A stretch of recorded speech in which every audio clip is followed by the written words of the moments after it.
इतनी बड़ी सभा इन लोगों ने कराई थी, मेरा दिल खुश हो गया उस सभा को देख के। और वो सभा तब हुई जब 2 दिन भारतीय जनता पार्टी की सरकार ने मुझे मुंबई में होटल अरेस्ट रखा, क्योंकि मैं चैत्य भूमि जाना चाहता था और फिर हमारा कार्यक्रम भीमा कोरेगांव आने का था। तो सम्मानित साथियों, मैं आज उन महान विभूतियों को भी नमन करता हूं जिन्होंने देश निर्माण में बहुत बड़ा योगदान दिया।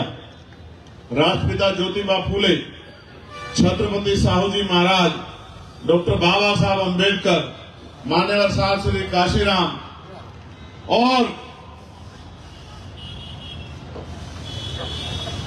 डॉक्टर एपीजे अब्दुल कलाम साहब को भी मैं आज इस महत्वपूर्ण दिन याद करता हूं। मैं जब वहां से चला, मेरे मन में ये बात थी कि जल्दी से जल्दी ये रोड शो खत्म करके, सभा करके हम लोग अचलपुर चले जाएं। लेकिन जैसे मैंने आपका जोश देखा, जैसे मैंने आपका प्यार देखा, तो मैंने अपने साथियों को एक बार नहीं कहा कि मुझे इनको छोड़ के जाना। मैंने इनसे कहा कि इनको चलने दो, क्योंकि इन्होंने बहुत मेहनत की है और मैं तो आज आया हूं। ये पिछले 10 सालों से यहाँ इसी तरह से मेहनत कर रहे हैं, क्योंकि ये यहाँ बदलाव चाहते हैं। आपके लोकप्रिय प्रत्याशी भाई अलीम पटेल साहब, इस मंच पर बैठे हमारी पार्टी के जिम्मेदार शख्सियत, जिले की टीम, प्रदेश की टीम, प्रभारी जी भाई मनीष साहब, भाई थोराट जी, आप मुझसे बहुत कुछ सुनना चाहते हो, लेकिन मैं आपसे बस एक सवाल पूछना चाहता हूं। भारत में लोकतंत्र है और लोकतंत्र में अगर हम अपनी गुलामी की बेड़ियां नहीं काट सकते हैं, तो हमें दूसरे को ये कहना कि उसकी वजह से हमारी ये हालात है, ये सही नहीं है। क्योंकि अगर ये आजादी से पहला देश होता तो मैं मान लेता कि राजशाही है, जिनके पास, जिनके घरों में राजा महाराजा हैं, वही लोग शासन सत्ता में आ सकते हैं, वही लोग आगे बढ़ सकते हैं, तो मैं इस बात को मान लेता। लेकिन क्योंकि इस देश में लोकशाही है और बाबा साहब अम्बेडकर ने अपने 4 बच्चों का बलिदान देकर हमें वोट की ताकत दी है, और ये वोट हमारा हथियार है, ये वोट हमारी ताकत है, ये वोट हमारी शक्ति है, और हम इस वोट के आधार पर बड़े से बड़े ताकतवर व्यक्ति को जमीन पर पटक सकते हैं और अपने भाई को विधानसभा में भेज सकते हैं। ये वोट हमारी है, ये वोट हमारी है, हमारे हिस्से की है, और ये वोट हमारी उंगली में है। पहले आप देखो, राजतंत्र में जब राज बदलता था, तलवारें चलती थी, भाले चलते थे, बंदूकें चलती थी, तोप चलती थी, हजारों लोग मरते थे, तब जाके राज बदलता था। अब तो आपकी उंगली में इतनी शक्ति है, जिस बटन को आप दबा दोगे और बहुसंख्यक रूप से दबा दोगे, वही बटन वाला जीत जाएगा। और मैं लिख के कहता हूं, अगर आपके साथियों ने अलीम भाई अगले 4 दिन मुजाहिद की तरह काम किया, दिन रात एक ही संघर्ष किया, और उनके मन में जो जज्बा आज है अगर वो कायम रहा, तो मैं बहुत जिम्मेदारी से कहता हूं कि आपके बटन वाला जो साथी मेरे बराबर में खड़ा है, जो पिछले 10 साल से यहां संघर्ष कर रहा है और उससे पहले देश की सेवा करके आया है, मेरा ये भाई विधानसभा में होगा।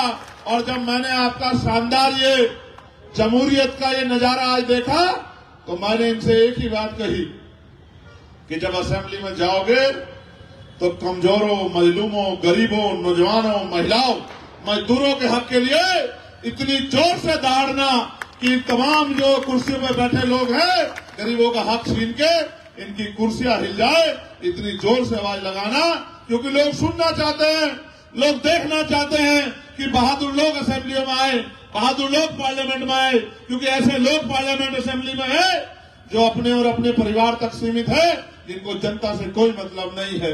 आप ये महसूस करके देखिए, अगर जनता वोट देके आपको ताकत देके भेजती है, तो सीबीआई इनकम टैक्स से डरने की जरूरत नहीं है। डरो तो गुनाह से, डरो तो बुरे काम से, डरो तो जुल्म करने से। जुल्म सहने वाला जुल्म करने वाले से ज्यादा दोषी होता है। मैं ये बात आपको स्पष्ट तौर पर कहना चाहता हूं। मैं पार्लियामेंट में हूं, मुझे महाराष्ट्र के लोगों ने कहा कि भैया दीक्षा भूमि का मामला आ गया है, दीक्षा भूमि पे वो पार्किंग बना के हमारे सम्मान से खिलवाड़ कर रहे हैं। मैंने उसी दिन पार्लियामेंट में देश की सरकार को कहा कि दीक्षा भूमि हमारा गौरव है और प्रधानमंत्री जी अगर आपकी जो मिली जुली सरकार महाराष्ट्र में है उसने अगर दीक्षा भूमि को छूने का काम किया तो मेरी बात को याद रखना कि कुर्सियां उखाड़ के फेंक देंगे हम पार्लियामेंट। आप देखो जो लोग छेड़खानी करना चाहते थे ठंडे हो गए, किया नहीं कुछ, सिर्फ समझाया, सिर्फ समझाया। आपको याद होगा वक्फ का मामला, कोई ऐसा मामला नहीं है पूरे देश में। और अगर मैं बताने गया हूं तो मैं आपको लिख के देता हूं कि यहाँ जो जिम्मेदार समझदार लोग बैठे हैं, मैं वादा करके कहता हूं अगर मैं आपको संघर्ष बताऊंगा तो आप अपने दिल पे हाथ रख लोगे कि कोई ऐसा भी है जो हर कीमत तक गुजर सकता है। कोई ऐसा मामला नहीं है कमजोरों का, चाहे किसानों का हो। 13 महीने आंदोलन चला, सीना तान के हमने उनके साथ खड़े होकर किसानों का आंदोलन करने का काम किया और सरकार किसानों को कुचलने के लिए एडी चोटी का जोड़ लगा रही थी। पहलवान बेटियों के सम्मान पे बात आई तो जंतर मंतर पे हमने आंदोलन किया। अगर आरक्षण में घोटाला हुआ तो लखनऊ जाके सड़क पे लेट के हमने 5-5 दिन आंदोलन किया। और तो जब एनआरसी का मामला आया और तमाम लोग जिनको आप वोट देते हो घर में घुस गए, तमाम मस्जिद में खड़े होकर चंद्रशेखर ने ये वादा किया था आपसे कि ये कानून लागू नहीं होने दिया जाएगा। मेरी बात को आप याद रखें। इसकी कीमत चुकानी पड़ी। मैं जेल गया, 29 दिन तक जेल रहा। मैंने लाठियां खाई, 4-4 बार मुझे लाठियों से पीटा गया, मेरे पैरों के नखून खींच दिए गए, मेरे दांत तोड़ दिए गए, रीढ़ की हड्डी में गैप कर दिया गया। और आज भी मैं अपने साथियों से कह रहा था कि मैं ज्यादा देर खड़ा नहीं रह सकता हूं, लेकिन मैं कोशिश ये कर रहा हूं कि मेरे जैसे हजारों लोग देश में खड़े हो जाएं कि किसी गरीब की तरफ आंख उठाने की हिम्मत किसी ताकत में न बचे। फिर कोई ऐसा मामला ना सिर्फ जुनैद का मामला हो, अखलाक का मामला हो, पहलू का मामला हो, नजीब का मामला हो, कोई ऐसा मामला नहीं है जिसमें मैंने अड़के लड़ाई न लड़ी हो। कोई ऐसा मामला नहीं है। और आप महसूस करो, मौलाना साद साहब पे जब तबलीगी जमात के लोगों को जब सताया गया तो चंद्रशेखर आजाद खड़ा था। जब मौलाना साद साहब पे मुकदमा करके कहा गया कि ताला लगा देंगे तो मैंने चैलेंज किया कि आओ तुम में तो लगाओ ताला, चंद्रशेखर आजाद खड़ा है, आओ। जब मौलाना कलीम सिद्दीकी को जेल भेजा, कोई जाना नहीं चाहता था। मैं जानता हूं जो इनसे डरता नहीं उन पे मुकदमे लगा के जेल भेजने का काम करते हैं। मैं उनके घर गया और उनको विश्वास दिला के आया। और मैं नहीं कहना चाहता, यहाँ हमारे बहुत बड़े आलिम है मौलाना सलमान साहब, जब उनके एक बयान पे उनको जेल में डाल दिया गया तो मुझे बुलाया गया वहां लखनऊ, उसमें मुंबई में खिलाफत मूवमेंट के कार्यक्रम में चीफ गेस्ट बना के, और मुझसे कहा गया कि आपके ऊपर ये 2 जिम्मेदारी हम दे रहे हैं और आप भरोसा करो मैं बहुत जिम्मेदारी से कह रहा हूं। मैं बाबा साहब अम्बेडकर को अपना गुरु मानता हूं। मैं राजनीति व्यापार के लिए नहीं करता कि मुझे पैसा कमाना, नहीं करता मैं राजनीति इस बात के लिए। मैं जो बात आपको कह रहा हूं पूरी जिम्मेदारी से कह रहा हूं। और जिस दिन मेरी बात गलत निकल जाए मैं आपको अधिकार देता हूं कि आप मेरे मुझसे छोटे से छोटा आदमी जो उम्र में छोटा है वो मेरे गिरवान को पकड़ के खड़े हो जाना कि चंद्रशेखर भाई आपने झूठ बोला था। जिस दिन मुझे खिलाफत मूवमेंट के कार्यक्रम में चीफ गेस्ट बना के बुलाया गया, क्योंकि वो एक कार्यक्रम में जहां से तहरीकें चली है जिसने जंग आजादी में बहुत बड़ा इनकलाब पैदा किया है, तो जब मुझे वहां बुलाया गया तो तमाम नेताओं के कुर्ते ढीले हो गए। इनको लगा कि अगर चंद्रशेखर के साथ ये कमजोर समाज खड़ा हो गया तो ये कमजोर नहीं रहेगा, क्योंकि नीले पटके वाले आखिरी दम तक लड़ते हैं और जब तक मंजिल को नहीं पाते तब तक रुकते नहीं है। उसी दिन से साजिशें होने लगी। मैं बहुत राजनीतिक आदमी नहीं, बस जबान वाला। जब जबान देता हूं तो जान देता हूं, जिसके साथ खड़ा हूं तो खड़ा हूं।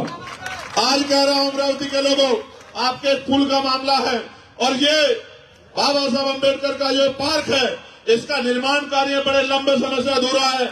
मैं अपने भाई से कहना चाहता हूं, जिस दिन आवाम तुम्हें वोट की ताकत से असेंबली भेजने का काम करेगी, ये पुल जो गरीब जनता के लिए, मैंने उसको देखा। तुम्हें पता है तुम्हारा वोटर कौन है? वो जो रेडी चला रहा, वो जो ऑटो चला रहा, वो जो ठेला लगाए खड़ा है, वो जो दुकानों पे काम कर रहा है, वो जिसके सर पे जो है एक चादर बंधी हुई है क्योंकि उसको मजदूरी करने के लिए घूम रहा है, वो तुम्हारा वोटर है। यहाँ मैंने उसको देखा और मुझे लगता है पुल इन्होंने इसलिए छोड़ रखा अधूरा कि किस दिन ये पुल गिर जाए और इसमें गरीब लोग दब के मर जाए। ये बहुत अच्छे लोग नहीं है जो सियासत में आज सत्ता में बैठे, और आपके यहाँ तो जो पिछली बार इस सत्ता के खिलाफ थे आप सत्ता में मिल गए, और जो पिछली बार कह रहे थे कि भाई हम जो है बहुत ताकतवर हैं, वो आज कांग्रेस में जाकर मिल गए। दोनों मिलीजुली काम चल रहा है, इसमें कोई घबराने की जरूरत नहीं है, बस आंखें खोल के देखने की जरूरत है। आप ये बताओ, जो लोग भाजपा से कांग्रेस में आए, क्या उनका जहन बदल गया? क्या ईमानदारी से बताओ आप लोग मुझे। जो कांग्रेस से भाजपा में गए, क्या उनका जहन बदल गया? क्या बताओ। इनका असली मकसद कुर्सी में बैठे रहना है, क्योंकि और ये इसलिए अपनी कुर्सियां बदल रहे हैं क्योंकि कुर्सी की पेटी इस बार खुलने का नंबर आ गया है, क्योंकि अलीम भाई जो है बहुत मेहनत कर रहे हैं। मैं आपको कहना चाहता हूं, ये आपको 2000 रुपए भी देंगे, ये आपको साड़ी कपड़ा भी देंगे, ये आपको मिठाई भी देंगे, ये आपको मीठी मीठी बातें भी करेंगे, और ये चुनाव आ गया है, ये आपकी बस्तियों में भी आएंगे, आपका हाथ ऐसे भी पकड़ेंगे, आपको गले भी लगाएंगे, आपका हाथ अपने सर में भी रखवाएंगे, आपको ताया चाचा बुआ बहन माँ सब बताएंगे, और जिस दिन चुनाव खत्म हो जाएगा आपको 5 साल आपकी बस्तियों में ये पैर रखने को ढूंढने को भी नहीं मिलेंगे। मेरी बात को आप याद रखें। तो मैं आपसे कह रहा था कि आपको सब कुछ देंगे, या आपको 5 किलो अनाज भी देंगे, लेकिन आपके बच्चों को तालीम देने का काम नहीं करेंगे, क्योंकि अगर तालीम आपके बच्चों को मिलेगी तो फिर डॉक्टर बाबा साहब अम्बेडकर पैदा होंगे, फिर एपीजे अब्दुल कलाम साहब पैदा होंगे, फिर और चंद्रशेखर आजाद पैदा होंगे, और फिर कोई अलीम पटेल पैदा होगा। इसलिए ये आपको तालीम भी देना चाहते हैं। चाहते हैं कि आप रूखी सूखी खा के रहो। हमारे साथी यहाँ बैठे हैं, मैंने अभी पिछली सभा में दोहराया, 25 तारीख से पार्लियामेंट का सेशन आ रहा है। आपकी ये मांग आई थी मेरे पास कि बाहर रेजिमेंट के साथियों को जय भीम का नारा नहीं बोलने दिया जा रहा है। मैं आपको विश्वास दिला के कहता हूं कि जैसे पार्लियामेंट का सेशन चलेगा, आपकी इस मांग को मैं जोर शोर से उठाने का काम करूंगा, और सरकार को झुका के आपकी जो है इस इच्छा को पूरा कराने का काम करूंगा। आप महसूस करके देखो, जब जब कमजोरों ने एकता बनाई है, इन्होंने साजिश की, और अभी सुनो ये क्या करेंगे। अभी सुनो, ये मेरे भाई के खिलाफ झूठी सीधी अफवाह फैलाएंगे, और ये कहेंगे उसके साथ मत जाना। मैं अब सुनो क्या कहेंगे। ये कहेंगे अलीम जीत भी गया तो क्या होगा, ये फलानी पार्टी के पास चला जाएगा। अलीम जीत भी गया क्या होगा, तो एक ही मेंबर है तो क्या कर लेगा। लेकिन आप बताओ, अभी मैं जब पार्लियामेंट में गया तो मेरे खिलाफ भी यही कहा गया कि चंद्रशेखर जीत जाएगा तो फलानी पार्टी के साथ जाके मंत्री बन जाएगा। मंत्रालय मेरे मकान के बाहर को घूम रहा था। मैंने कहा मैं बाबा साहब अम्बेडकर का सिपाही हूँ, ऐसे मंत्रालय के ठोकर भी नहीं मारता, ऐसे मंत्रालय की जरूरत भी नहीं रखता। अगर मंत्रालय कभी आएगा तो उसमें बहुमत भी हमारा होगा, और ताकत भी हमारे पास होगी, और कलम भी हमारे हाथ में होगी, और फिर हम बताएंगे कि किस तरह काम होता है। मैं ये बात आपको इसलिए बता रहा हूँ, कल से अगर ये बात आपके बीच में न आए तो मुझे फिर कह देना मैं इतनी राजनीति तो सीख गया हूँ। कल ये क्या कहेंगे, आज की आपकी ताकत से डर के कि अलीम जीत भी गया तो क्या होगा, ये तो फलानी पार्टी में चला जाएगा। लेकिन मैं आपसे कहता हूं, ये कहेंगे अकेला आदमी क्या करेगा। बताओ, पार्लियामेंट में चंद्रशेखर से ज्यादा कोई बोलता है क्या? बोलता है क्या कोई? भी 2 सेशन है और 10 डिबेट है, और मैं जिसको नहीं भी जानता, मैं भी गया ऑस्ट्रिया और इटली, हमारे गुरु वहां उनकी शहीदगी हुई थी, वहां नमन करने के लिए संकल्प लिया था मैंने। तो जब मैं वहां गया तो वहां बहुत सारी बहनें मिली, छोटी छोटी बच्चियां, बड़े बुजुर्ग लोग। अब मैंने सोचा यार ये मुझे कहां जानते हो। वो मुझसे मिलते ही कहती, हम पार्लियामेंट पहले नहीं सुनते थे, जब से आप गए हो हम टीवी के आगे बैठे रहते हैं, कब हमारा भाई आके बोलेगा और जनता के हितों की बात करेगा। आप ये देखो, कोई ऐसा महकमा नहीं, कोई ऐसा इंसान नहीं, कोई ऐसा प्रदेश नहीं जिसकी आवाज उठाने का काम मैंने ना किया। और सिर्फ आवाज उठाने का काम नहीं, मैंने 29 अप्रैल को एक आवाज उठाई थी, असेंबली की पार्लियामेंट की ताकत सुनो। मैंने कहा 300-400 रुपए की मजदूरी में गरीबों का भला नहीं होता, महंगाई बढ़ रही है। 10 साल पहले जो आमदनी थी वो आमदनी जो की तो है, लेकिन पिछले 10 साल में महंगाई 4 गुना बढ़ गई है। आप इसको चेक कर सकते हो। जो सामान 10 रुपए का आता था आज 25, 30, 40 रुपए का आता है, इसको चेक कर सकते हो। तो मैंने कहा कि न्यूनतम मजदूरी कम से कम 700 रुपए होनी चाहिए। तो सरकार को न्यूनतम मजदूरी 783 रुपए करनी पड़ी। ये केंद्र सरकार ने न्यूनतम वेजेस पे जो है अपना ऑर्डर निकाल के किया। मैं आपको इसलिए कह रहा हूं, इस बार मुझे नहीं पता कि आजाद समाज पार्टी के और मेंबर जाएंगे नहीं जाएंगे, लेकिन मेरा ये भरोसा है कि जो शख्स मेरी बाजू में खड़ा है, ये मेरी मजबूत बाजू इस बार आपके आशीर्वाद सहयोग से असेंबली में जाने का काम करेगी। और उससे होगा क्या, ये सुनो, उससे होगा ये, जिन विषय को विषय नहीं समझा गया, जिन लोगों के लिए कभी बात नहीं की गई, जिन मुद्दों पर कभी चर्चा नहीं हुई, मेरा भाई उन मुद्दों को उठाने का काम करेगा। क्या, जैसे मैंने पार्लियामेंट में उठाया था कि अगर सरकारी शिक्षा अच्छी करना चाहते हैं, देखो हमारे यहाँ एक नेता यहाँ घूम रहे हैं, आपके यहाँ, हमारे यहाँ के, अभी वो नारा क्या लगाते हैं, अभी मैं उसको बार बार दोहराना भी नहीं चाहता, कटोगे तो बटोगे, ये नारा वो लगाते हैं यहाँ घूम घूम के।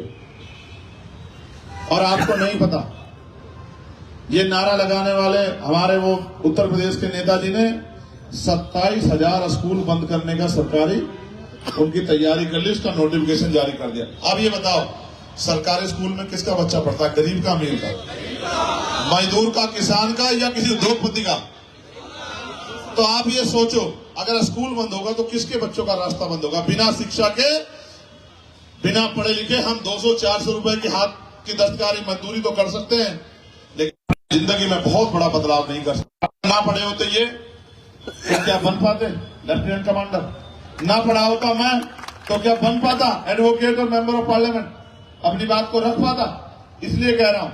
तो वो स्कूल बंद कर रहे हैं हमारे यहाँ। और एक पेपर होता था हमारे यहाँ यूपीएससी का, उस पेपर को, यूपीपीसीएस का, उस पेपर के खिलाफ आप टीवी खोल के देख लो, 3 दिन से बच्चे सड़कों बैठे हैं, बेटियां बैठी हैं, बेटे बैठे हैं।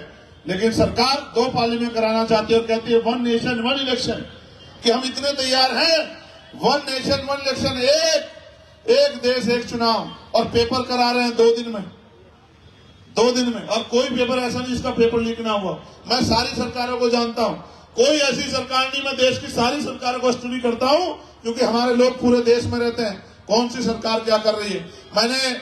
मैं बुरा नहीं कह रहा हूं, मेरे साथियों, मेरी बात पे तर्क से अपने दिमाग में सोचना। हिमाचल में जो जुल्म हुआ ना, वो भी सेकुलर सरकार में हुआ, मेरी बात को आप याद रखना।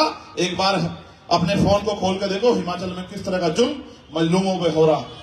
मैं इसलिए आपसे कह रहा हूं, अगर आप सावधान नहीं हुए और अगर आप समझदार नहीं हुए और आपने अपनी ताकत नहीं बनाई, तो फिर आपके साथ जो होगा उसके जिम्मेदार भी आप होंगे। और एक कहावत है, अजमाए हुए को अजमाओगे तो वही मिलेगा जो मिलता आया है। आपके पास मौका है, दस्तूर है, और वोट का कैलकुलेशन इतना बढ़िया है। मैंने इनको कह दिया, अगर इनके साथियों ने अगले 4 दिन झंडा उठा के रखा और अपने अपने बूथ की जिम्मेदारी ले ली और बूथ पे वोटिंग परसेंटेज मैक्सिमम कराया और बूथ पे वोट का बिखराव नहीं होने दिया समझदारी से, और उसके बाद फॉर्म 17C लेके अगर अपने ईवीएम बंद करा के वो लोग आए और 3 दिन आपने ईवीएम की रखवाली कर दी, तो मैं चंद्रशेखर आजाद इस पार्क में खड़ा होकर कह रहा हूं, आपकी भावनाओं के साथ, आपके संकल्प के साथ, आपकी मेहनत के साथ, इनके लोकप्रिय चेहरे के साथ, कि 50% वाली पटेल रहेंगे, जितना वोट पड़ेगा और उसके 50% बाकी सब रहेंगे। मेरी बात को आप याद रखें।